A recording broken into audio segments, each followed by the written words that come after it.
Queridos irmãos, graça e paz da parte de Deus, Pai, do Senhor Jesus e do Espírito Santo a todos vocês. Eu estou muito feliz, alegre pelo privilégio de participar dessa conferência. Quero agradecer ao pastor Williams o convite para estar aqui e, particularmente, para falar sobre esse tema de igrejas saudáveis. O que eu queria ver com vocês é o relatório que nós temos no livro de Atos a respeito do crescimento da igreja e, em cima disso, no final, fazer algumas aplicações práticas. Nós vamos orar primeiro, vou pedir que você deixe sua Bíblia aberta aí, nós vamos praticamente andar pelo livro de Atos todinho e nós iremos indicando as passagens que nós queremos que você siga. Ó Pai, pedimos que Teu Espírito Santo nos conduza agora na compreensão da Tua Palavra e de que maneira ela se aplica aos nossos dias. Queremos igrejas saudáveis que cresçam, o crescimento que vem do Senhor. Para isso nós precisamos da Tua sabedoria, da Tua direção. Pedimos em nome de Jesus. Amém. Meus irmãos, o crescimento da igreja cristã no século I é alguma coisa que tem despertado a atenção, inclusive dos críticos da cristandade. Era um grupo pequeno, de 120 pessoas, comandadas pelos discípulos mais próximos de Jesus, 12 deles, que dali de Jerusalém promoveram um movimento que alcançou a sala do Império no século IV, a ponto de Constantino, depois de 3 séculos de perseguição e de consideração do cristianismo como religião ilegal, promulgar o Edito de Elvira, concedendo liberdade religiosa no seu império e estabelecendo o cristianismo como sendo a religião oficial do Império Romano.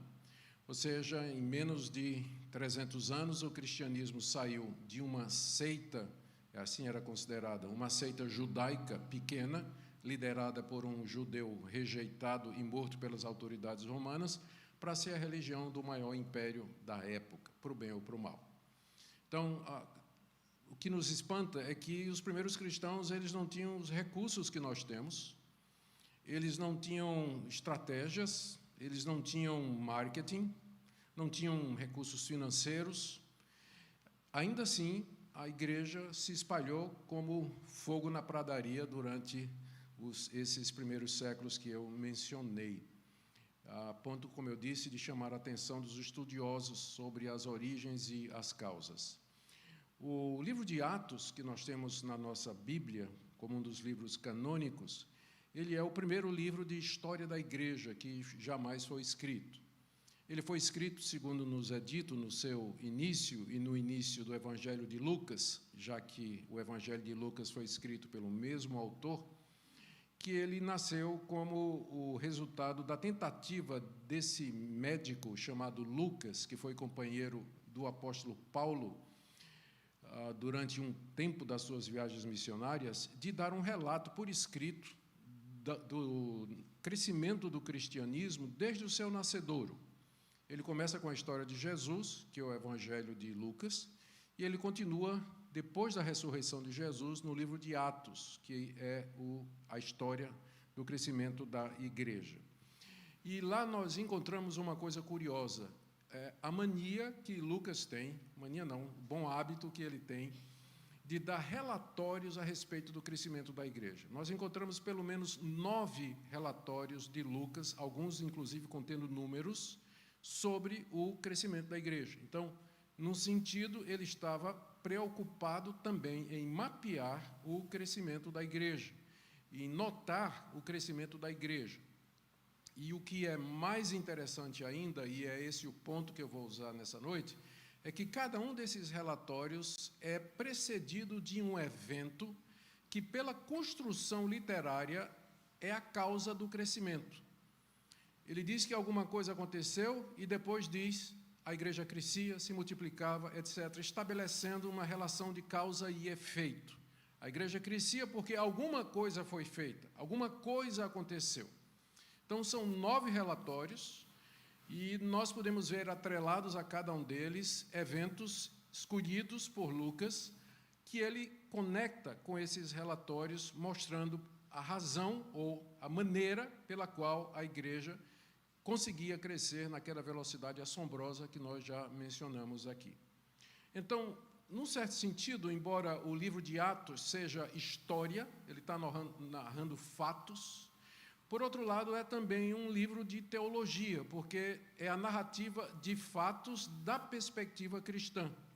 Lucas não é um historiador no sentido moderno, hoje, que nós entendemos, mas ele seleciona os eventos, ele encaixa os eventos, ele concatena os eventos diante do propósito teológico que ele tem, que é mostrar que Jesus é o Filho de Deus, que ele é o autor e originador do movimento que começa lá em Jerusalém e se espalha pelo mundo todo, e meio que estabelecer um padrão e um modelo, um paradigma para a igreja pelos séculos futuros, pelos séculos adiante.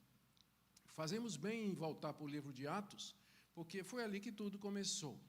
Por outro lado, quando a gente toma o livro de Atos como referência para fazer esse tipo de estudo que eu vou fazer, nós precisamos fazer algumas considerações importantes. O livro de Atos, ele cobre um período único na história da igreja, que é a transição do povo de Deus do Antigo Testamento para o Novo. Então, nem tudo que acontece no livro de Atos precisa acontecer hoje, porque o livro de Atos está cobrindo um período específico da história da redenção. Segunda coisa, o livro de Atos é escrito em torno, o nome já está dizendo, Atos dos Apóstolos. Então, o período que é coberto pelo livro de Atos é o tempo em que os apóstolos estavam vivos. Isso faz toda a diferença, porque os apóstolos eram canais da revelação de Deus, eram autorizados para fazer sinais e prodígios e eram portadores da inspiração que lhes permitiu escrever a Bíblia como nós temos hoje. Nós não temos mais apóstolos hoje, então a gente tem que dar esse desconto quando a gente vai tirar alguma lição do livro de Atos. E há também um terceiro ponto a ser levado em consideração, é que Pentecostes tinha acabado de ocorrer. O Espírito Santo tinha descido com poder e glória sobre a igreja e seus efeitos, como as ondas de um lago onde é jogada uma pedra, aquelas circunferências que se espalham, estava acontecendo. Então, dados esses descontos e considerando o que é o livro de Atos, é que eu quero ver com vocês nessa noite os 9 relatórios que nós temos escritos por Lucas no livro de Atos sobre o crescimento da igreja e os fatores associados que nos mostram de que maneira a igreja crescia. E no final perguntar se nós podemos nos valer disso, o que é que isso significa para nós e assim por diante. Muito bem, então nós vamos começar. O primeiro relatório que nós temos está no capítulo 2, e eu vou pedir que vocês abram aí, do verso 42 a 47, é muito conhecido. E perseveravam na doutrina dos apóstolos e na comunhão, no partir do pão e nas orações. Em cada alma havia temor, muitos prodígios e sinais eram feitos por intermédio dos apóstolos. Todos os que creram, eu pulei o verso 41, primeiro relatório, começa com o verso 41. Então os que lhe aceitaram a palavra foram batizados, havendo um acréscimo naquele dia de quase 3.000 pessoas. Veja a preocupação de Lucas com o número de pessoas que se converteram. 3.000 pessoas se converteram no primeiro relatório que nós temos aqui. Verso 45, vendiam suas propriedades, seus bens, distribuindo o produto entre todos à medida que alguém tinha necessidade. Diariamente perseveravam unânimes no templo, partiam pão de casa em casa, tomavam as suas refeições com alegria e singeleza de coração, louvando a Deus e contando com a simpatia de todo o povo. Enquanto isso, acrescentava-lhes o Senhor dia a dia os que iam sendo salvos.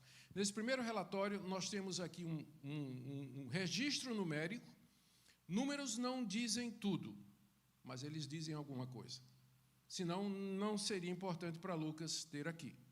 Então, ele registra o número dos primeiros convertidos, 3.000 pessoas. Ele registra que aquele número continuava a subir, porque diariamente o Senhor acrescentava ao número dos discípulos aqueles que iam sendo salvos. O que é que aconteceu antes disso? Todo mundo sabe, o sermão de Pedro. O Espírito Santo desceu sobre os discípulos, todos foram cheios do Espírito Santo, pensavam que a multidão reunida pensava que os discípulos estavam bêbados, porque estavam falando coisas que ninguém entendia, a não ser aqueles que eram versados naqueles idiomas. Pedro se levanta e diz: isso que aconteceu é o que foi dito pelo profeta Joel. É a chegada do Espírito Santo conforme foi prometido. E ele expõe a palavra de Deus àquela multidão, dizendo como eles, sem saber, cumpriram as profecias a respeito do Cristo, que haveria de padecer, e como eles, Pedro e os 11, eram testemunhas da ressurreição de Cristo.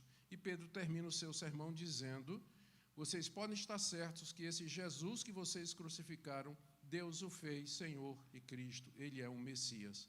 Como resultado, 3.000 pessoas se converteram. Então, qual foi a causa nesse primeiro relatório de Lucas? O que é que fez com que 3.000 pessoas de entre os judeus se convertessem naquela ocasião? A palavra de Deus, se você der uma olhada no sermão de Pedro, é uma exposição de profecias do Antigo Testamento, começando com a profecia de Joel, passando pelos Salmos, Isaías e assim por diante. Pedro ensinou a palavra, pregou a palavra e disse: isso que vocês estão vendo é aquilo que foi dito pelos profetas. Pedro pregou a palavra cheio do Espírito Santo. Primeira lição nossa, primeiro fator que faz a igreja crescer: pregação bíblica ungida pelo Espírito Santo. Nada substitui isso. É isso que vai fazer com que a igreja seja numerosa, com que ela prospere e com que ela vá em frente. Se você substituir pregação bíblica cheia do Espírito Santo por teatro, dança, encenação, diversão para o povo, entretenimento, você pode até ter um crescimento, mas não vai ser saudável. Esse crescimento aqui, você pode ver pelo relatório que Lucas dá, era de uma comunidade que se amava, se respeitava, participava dos meios de graça, queria ouvir a doutrina apostólica e onde Deus se fazia presente pelo seu Espírito Santo. O segundo relatório que nós temos está no capítulo 4. Se você abrir aí a Bíblia comigo, capítulo 4, versos de 1 a 4. Aliás, o verso 4. Muitos, porém, dos que ouviram a palavra, a aceitaram, subindo o número de homens a quase 5.000 homens. Segundo o relatório de Lucas, outra vez, preocupação com números, ele diz que agora o número subiu para 5.000, a gente não sabe se foram 2.000 que se converteram, aí de 3 com mais 2 subiu para 5, ou se além dos 3.000 que já tinham sido convertidos, agora mais 5.000. Né? Não existe certeza a respeito disso, mas de qualquer forma é um número grande. Né? E Lucas aqui registra o crescimento da igreja. O que é que aconteceu antes disso, antes do relatório, que explica esse crescimento, vamos dizer, de 3.000 para 5.000 membros? Se você der uma olhadinha, é a famosa história, o episódio da cura de um aleijado na entrada do templo. Pedro e João passam por ali, curam aquele aleijado, grande temor cai sobre todos, as autoridades são convocadas para poder explicar o que estava acontecendo. Quando descobrem que Pedro e João são discípulos do Cristo que eles tinham crucificado 50 dias antes, eles mandam prender os apóstolos são libertos da prisão, e voltam para o templo para pregar o evangelho sem medo nenhum. E, diante da pregação e da ousadia de Pedro, 3.000 judeus se convertem.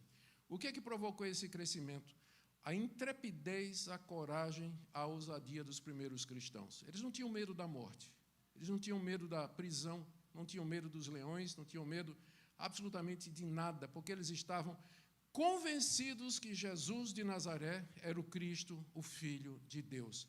E a multidão viu aquela ousadia de como eles, desobedecendo às autoridades da época, disseram: importa antes obedecer a Deus do que os homens, e pregaram a palavra de Deus.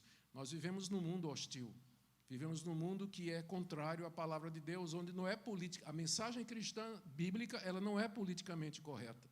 Ela pode ser censurada, cancelada, perseguida e até processada, se nós formos pregar o evangelho bíblico. Mas é isso que faz a igreja crescer. O destemor da igreja diante da sociedade. A ousadia de trazer a palavra de Deus com coragem diante de um mundo que já sucumbiu aos valores terrenos e pecaminosos. o número subiu para 5.000. Por quê? Testemunho de Pedro e dos demais, na cara das autoridades, sem temer as consequências, mas afirmando: o Cristo, esse homem está curado, em nome do Cristo que vocês mataram e crucificaram aqui mesmo, nessa cidade. Terceiro relatório de Lucas está ainda no capítulo 4. E você lê aqui do verso 32 até o verso 35,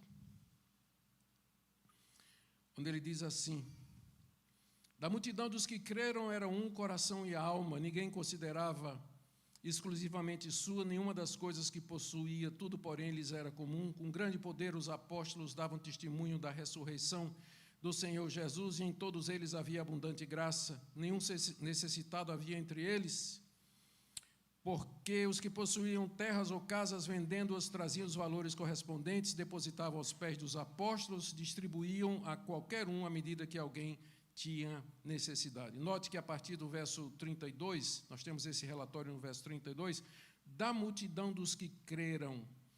Lucas parou de contar.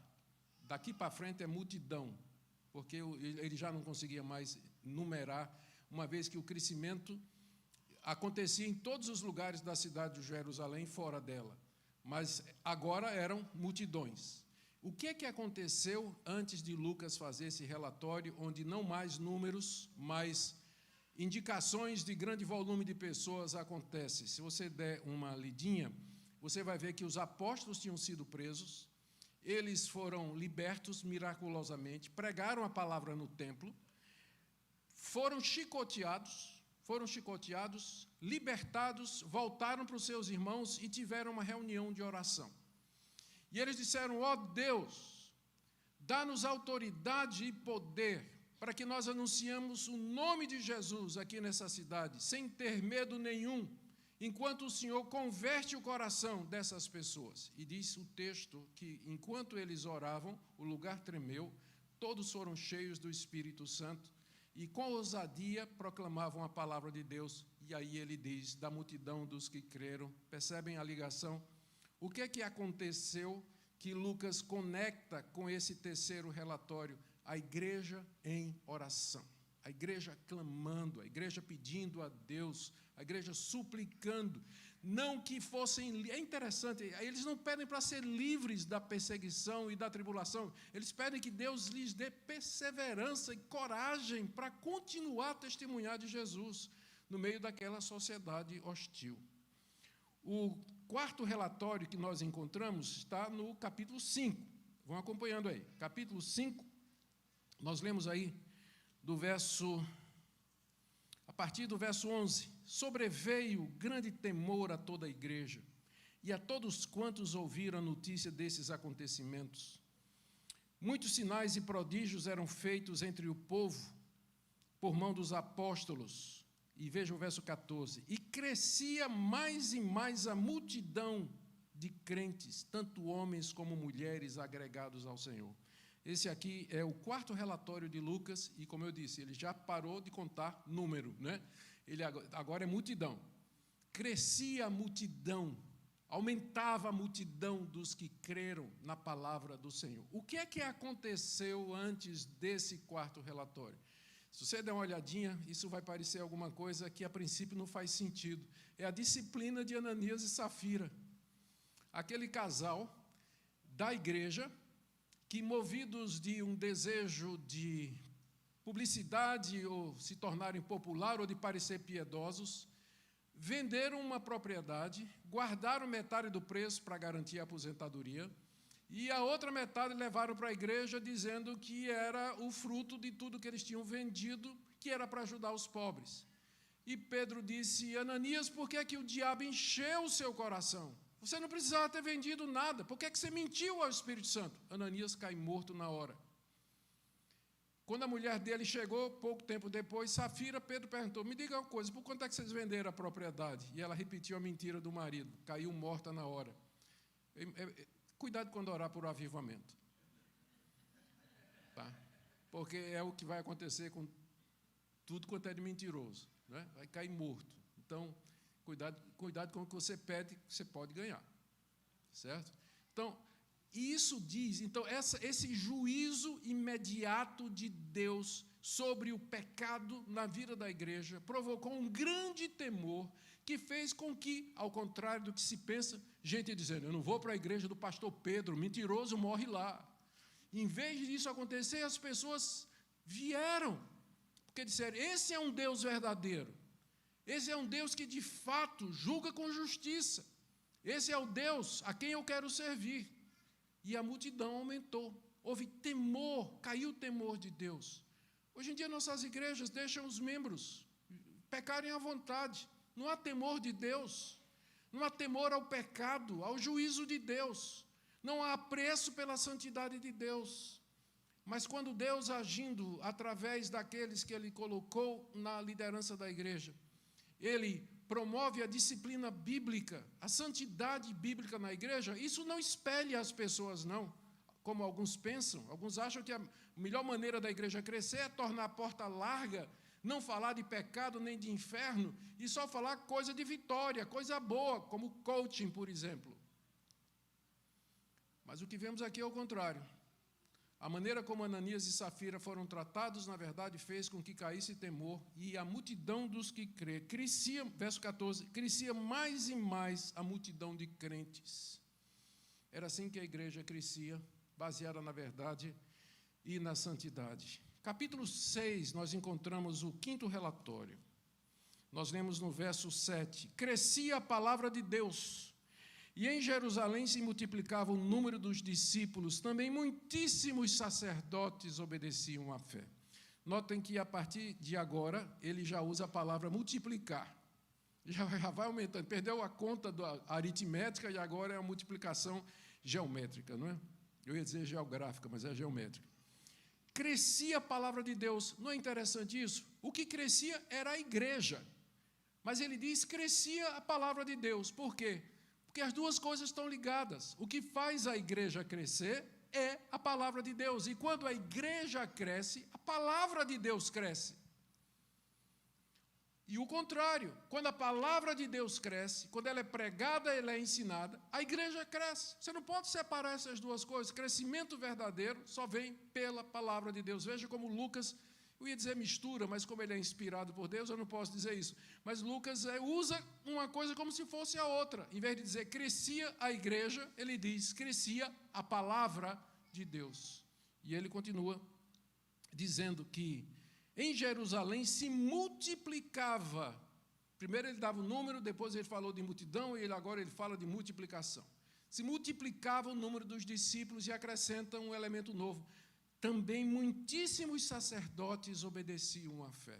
Os sacerdotes estavam entre aqueles que lideraram a revolta contra a perseguição contra Jesus e que aprovaram aquilo que foi feito pelas autoridades do Sinédrio e pelas autoridades romanas. Mas agora os próprios sacerdotes, encarregados do serviço no templo, eles estavam se convertendo a Cristo Jesus. O que é que aconteceu antes disso? Irmãos, vocês não vão... A gente, às vezes, a gente estava conversando hoje no carro, não foi, pastor, a respeito dos detalhes, que a gente, às vezes, não dá importância. O primeiro problema que aconteceu na igreja foi uma murmuração por conta de cesta básica. Vocês lembram lá o primeiro relatório, que a pregação de Pedro, 3.000 se converteram? Esses 3.000 vieram de onde? A maioria deles não eram habitantes de Jerusalém, eram judeus que tinham vindo para a festa de Pentecostes. Quando eles se converteram, ficaram em Jerusalém. Eles não quiseram voltar para casa porque tinham encontrado o Messias, tinham encontrado o povo de Deus. Depois esse número subiu para 5.000. Esse povo ia viver de quê? Por isso que muitos que tinham propriedades venderam, pegaram os recursos e entregaram aos pés dos apóstolos que administravam aquele recurso. Para os pobres, particularmente as viúvas e os necessitados. É o primeiro caso de cesta básica da história. Esse caso aqui. Mas aí o que é que aconteceu? Começou a ter uma murmuração. A reclamação era a seguinte: os judeus que tinham vindo de fora de Jerusalém, eles começaram a dizer que as viúvas que tinham vindo com eles estavam sendo preteridas diante da distribuição diária de alimentos. E que os judeus que eram responsáveis e que os apóstolos estavam privilegiando as viúvas dos judeus de Jerusalém, que eram os judeus de sangue nobre, né, por assim dizer. Era o judeu mesmo, né? Os outros eram das províncias romanas, eram considerados os judeus da dispersão. Então, a primeira reclamação foi por conta da má administração. E a gente pode entender, porque os apóstolos, eles estavam encarregados de pregar a palavra, de atender às demandas da igreja crescente e crescendo rápido, muito rápido, e também eles cuidavam da distribuição dos recursos. Então, quando começou essa murmuração, eles tomaram uma decisão estratégica. Eles reuniram a igreja e disseram, gente, nós não podemos cuidar disso aqui, não. Isso não é sábio. Então, escolham aí 7 homens cheios do Espírito Santo e de sabedoria que vão cuidar desse negócio. Gente, se os apóstolos... E a igreja fez isso. Eles elegeram 7 homens, e é curioso notar, pelo nome dos 7, que eles eram todos judeus gregos, nenhum deles era judeu da Judéia, mas eram judeus gregos, exatamente para não deixar dúvida de que a distribuição seria feita de acordo. Se eles não tivessem feito isso, ali teria tido o primeiro racha da igreja. E igreja de Jerusalém judaica e igreja gentílica de Cristo. Eles agiram com sabedoria e tomaram uma medida administrativa que impediu a primeira grande divisão e o primeiro racha na igreja. Como resultado, crescia o número, a palavra de Deus, e em Jerusalém se multiplicava o número dos sacerdotes. Você pode pensar que não, mas a administração da igreja, medidas estratégicas e sábias que a igreja toma, são usadas por Deus na hora certa para chamar as pessoas e tornar a igreja atrativa e apelativa para aqueles que estão procurando um ponto de refúgio, um lugar de descanso e um local de verdade.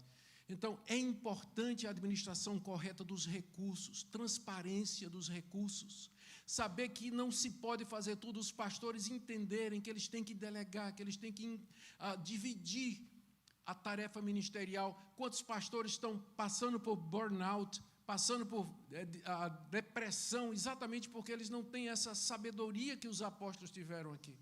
Como resultado dessa medida administrativa, a igreja continuou a crescer. Continuou a crescer. O sexto relatório de Lucas está no capítulo 9, no verso 31. Abra comigo aqui. A igreja, na verdade, tinha paz por toda a Judeia, Galileia e Samaria. Ela já tinha saído de Jerusalém. Os relatórios que nós lemos até agora eram de Jerusalém. A essa altura, no capítulo 9, já tinha se espalhado. A igreja crescia na Judeia, Galileia e Samaria, edificando-se e caminhando no temor do Senhor, e no conforto do Espírito Santo crescia em número.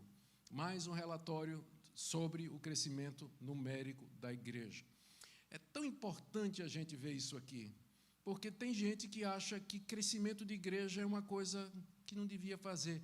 Tem gente que preferiria ficar com a igrejinha pequenininha, confortável, todo mundo se conhece, todo mundo é amigo de todo mundo, as pessoas se casam entre si, são amigas entre si, e aquele pequeno grupo. Quando você olha para o livro de Atos e você vê esses relatórios, você percebe a preocupação de Lucas. Como eu disse, números não querem dizer nada, não querem dizer tudo, mas eles querem dizer alguma coisa, porque senão não estariam incluídos nesses relatórios aqui que Lucas faz, nesse que é o primeiro tratado da história da igreja, o primeiro tratado da história da igreja. Então, aqui nessa passagem, capítulo 9, verso 31, a gente lê: a igreja, na verdade, tinha paz por toda a Judeia, se edificando e crescendo em número. O que é que aconteceu antes? E aí vocês não vão acreditar. É que tiraram Saulo de cena. Saulo de Tarso começou a perseguir a igreja violentamente, se converte no caminho de Damasco, se torna o contrário, um pregador de Cristo. E como todo novo convertido, desajeitado, a primeira coisa que ele fez foi comprar a briga com os judeus lá de Damasco.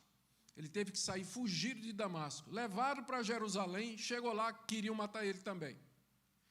E aí nos diz aqui o texto, se você ler aqui no verso 29, falava e discutia com os helenistas, mas eles procuravam tirar-lhe a vida, de Saulo, agora é Paulo. Tendo, porém, isso chegado ao conhecimento, os irmãos levaram-no até Cesareia, dali o enviaram para Tarso, que era a cidade dele, como que diz assim, olha, você é um novo convertido, seu zelo é maravilhoso, olha, nós amamos o que você está fazendo, mas vá amadurecer um pouquinho, vá para a sua terra, vá para a sua cidade, amadureça, cresça, depois você vai ser usado por Deus. E, de fato, 3 anos depois, Barnabé vai buscar ele em Tarso, e no capítulo 13 começam as viagens missionárias de Paulo. Mas na hora que o grandalhão é tirado de cena, na hora que o elefante na loja de porcelana é tirada de cena, vem o relato de que a igreja, na verdade, tinha paz.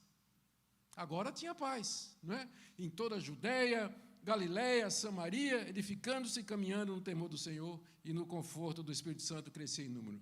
Então, essa medida estratégica, sábia, de saber como usar a mão de obra, quem é o obreiro apropriado para tal lugar, qual o tempo dele, quais são os dons dele, onde é que ele pode ser mais útil, isso é uma das coisas que faz a igreja crescer. Quando a gente põe o homem certo no lugar certo, a igreja floresce, ela cresce, ela anda. Agora, você põe uma pessoa que não tem condições, né? Não estou querendo diminuir ninguém, nada, eu sei disso depois de 42 anos de experiência no ministério, professor de seminário durante quase toda a minha vida. Quando tinha gente que, meu sogro, que também foi professor de seminário quase a vida toda, uma vez ele me disse, olha, Augustus, eu oro que Deus, ele foi reitor do Seminário Presbiteriano do Norte, ele dizia, eu oro que Deus me ajude a abençoar aqueles que ele chamou para o ministério e a botar para fora do seminário aqueles que ele não chamou.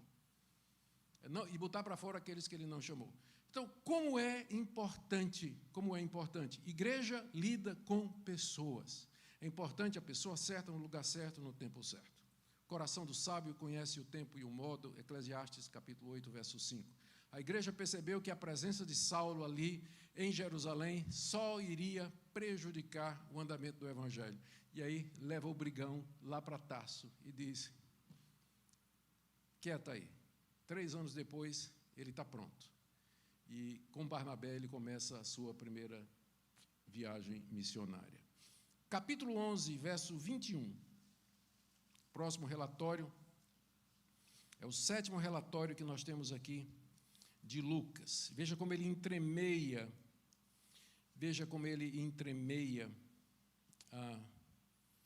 11, 21. A mão do Senhor estava com eles, e muitos, crendo, se converteram ao Senhor. Mais um relatório. A mão do Senhor estava com eles, e muitos, crendo, se converteram ao Senhor. O que é que aconteceu antes disso, que fez com que muitos crescem e se convertessem ao Senhor? Tudo começa no capítulo 9, capítulo 8, 7, agora ficou na dúvida. 7, o sermão de Estevão. Estevão prega e ele é apedrejado. E a partir dali, capítulo 8, ele prega, é apedrejado e é morto. Capítulo 8 começa uma grande perseguição contra os cristãos de Jerusalém. E é quando Saulo de Tarso aparece em cena. Capítulo 9 é a narrativa da conversão de Saulo de Tarso. Capítulo 11 retoma o que aconteceu com os cristãos que fugiram de Jerusalém, porque quando começou a perseguição contra Estevão, começou a perseguição contra a igreja toda. E diz lá o texto que todos os cristãos fugiram de Jerusalém, com exceção dos apóstolos. E aqui você tem a história do que é que esses que fugiram de Jerusalém fizeram. Verso 19. Então, os que foram dispersos por causa da tribulação que sobreveio a Estevão, se espalharam até a Fenícia, Chipre e Antioquia. É a primeira, aqui já chega nos confins da terra. Veja que Lucas vai mapeando a igreja se espalhando pelo Império Romano daquela época. Não anunciando a ninguém a palavra, senão somente aos judeus. A princípio, a igreja cristã pensava que o evangelho era somente para os judeus. Vai ser preciso essa perseguição para convencê-los do contrário, porque diz aqui no verso 20, alguns deles, porém, que eram de Chipre e de Cirene, que foram até Antioquia, falavam também aos gregos. anunciando o evangelho do Senhor Jesus. E a mão do Senhor estava com eles, e muitos, crendo, se converteram ao Senhor. Aqui você vê a narrativa do evangelho chegando em terras além da Samaria e da Judeia, mas só que quem levou não foram os pastores, não foram os apóstolos, foram os crentes que tiveram que fugir de Jerusalém. Aqui uma regra importante. Quando houve a perseguição, todos os crentes fugiram e deixaram os apóstolos lá. Então, regra para o crescimento da igreja: prenda os pastores, e vocês vão ver os crentes fazerem o trabalho. Porque enquanto o pastor está livre, todo mundo vai dizer: eu pago meu dízimo, e ele ganha para isso. Então, ele que evangelize, ele que batize, ele que vai discipular e tudo mais. Mas e se de repente os pastores todos fossem tirados e a igreja fosse vocês? O segredo do crescimento da igreja foi o trabalho dos membros, mobilização da membresia, despertamento de cada membro para entender o papel que eles têm na pregação do evangelho e levar o evangelho adiante. Porque sem isso não dá não, meus irmãos. Os que foram dispersos levaram o evangelho até os confins da terra, e os apóstolos ficaram em Jerusalém. E para convencer Pedro, foi preciso aquela visão do lençol cheio de bicho, né? E Pedro ser convencido a pregar o evangelho na casa de Cornélio, Atos capítulo 10 e Atos capítulo 11. Atos capítulo 10 e Atos capítulo 11. Então, essa lição importante aqui que nós temos no capítulo 11, do verso 21, que é a utilização da mão de obra do povo da igreja, o povo da igreja. Tem lugares que vocês vão que eu não vou, eu não posso entrar como pastor. Lá na sua loja, lá no seu trabalho, na sua escola, jamais me deixariam entrar sabendo quem eu sou.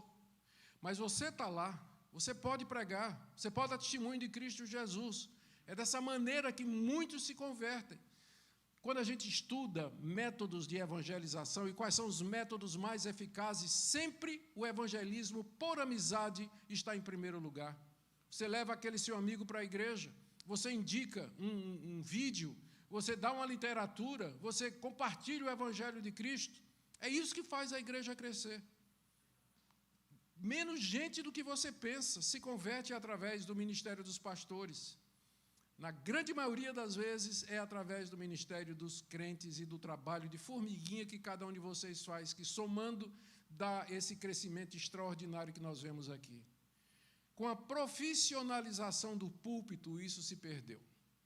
As pessoas têm a ideia de que o pastor é um profissional pago para dirigir a igreja. A visão que eles têm da igreja é do ônibus. O pastor é o motorista, o tesoureiro é o cobrador, e você está lá sentado esperando simplesmente que os dois dirijam tudo. Quando a visão bíblica de igreja é de um barco a remo, onde cada um pega no remo e o pastor fica dizendo: agora para a direita, agora para a esquerda, vamos em frente. A tarefa dele é fazer isso. E de vocês é de remar. De vocês é de remar.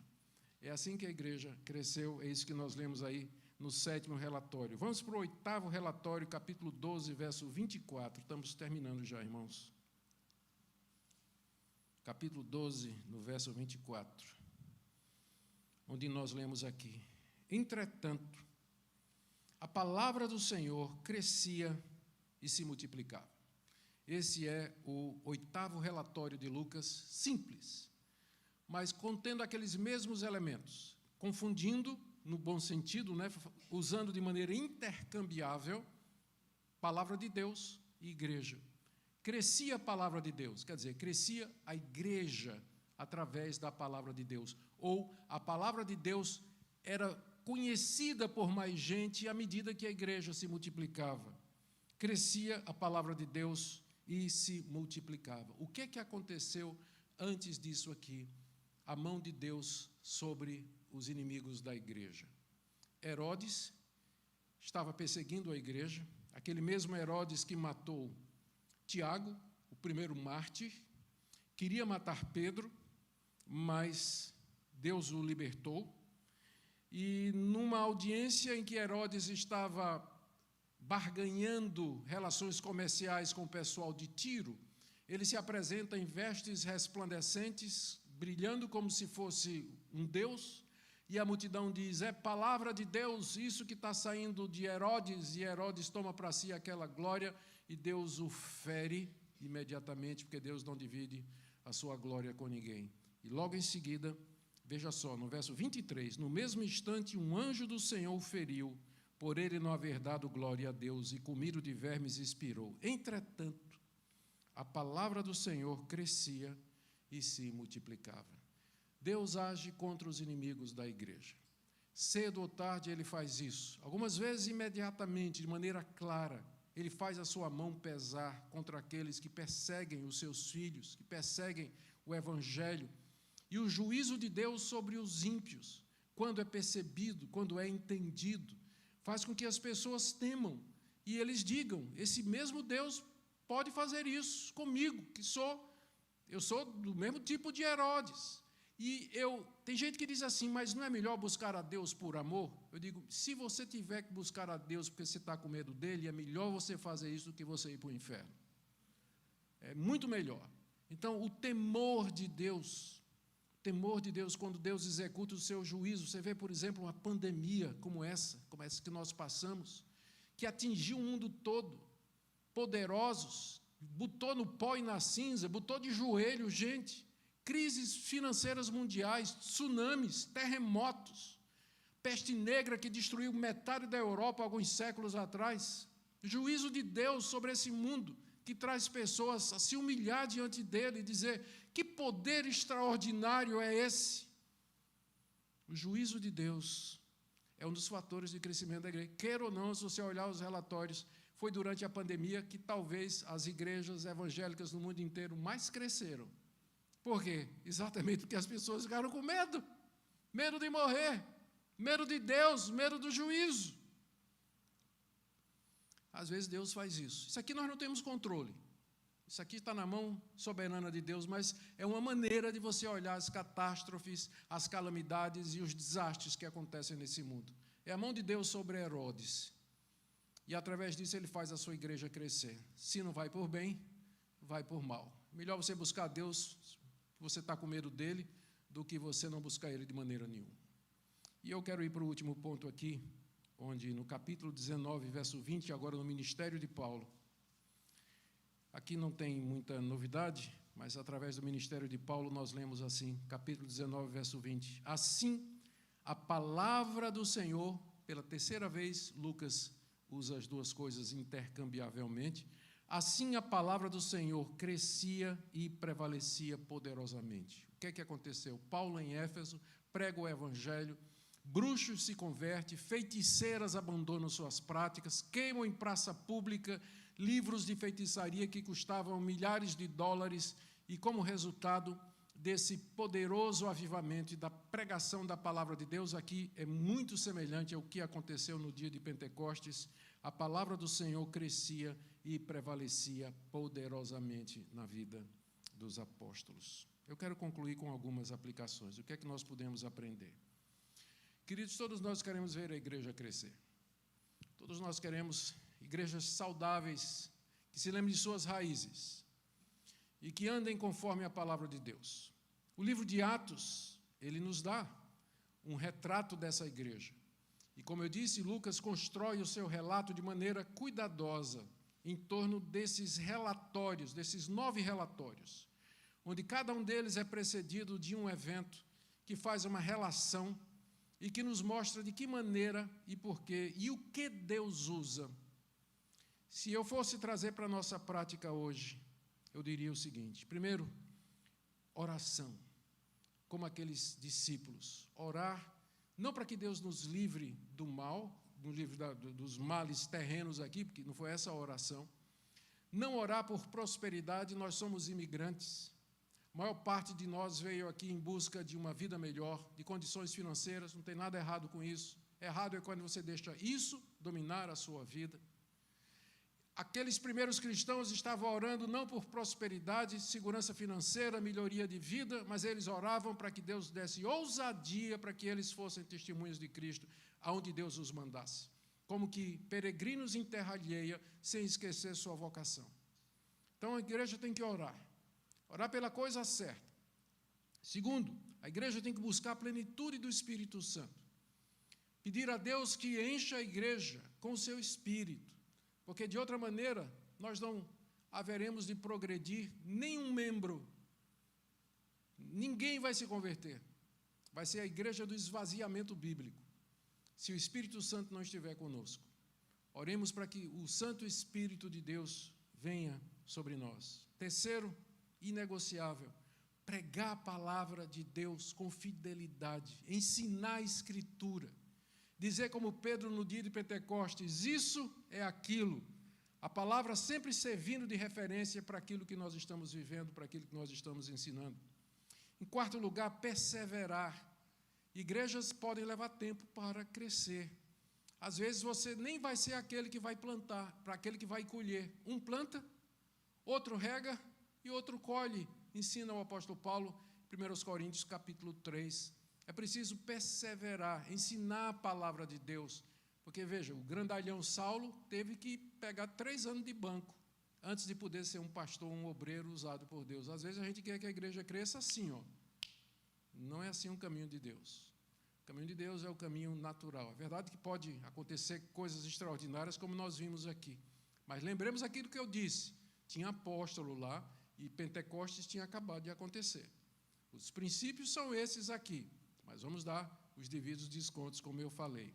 Outra coisa, cuidar da santidade dos membros, cuidar que a nossa vida seja reta diante de Deus, que nós sejamos exemplo, para que a gente não dê motivo para as pessoas baterem em nós, para que a gente não entregue um pau na mão dos nossos críticos. Sem a gente fazer nada, eles já dizem que a palavra da cruz é loucura.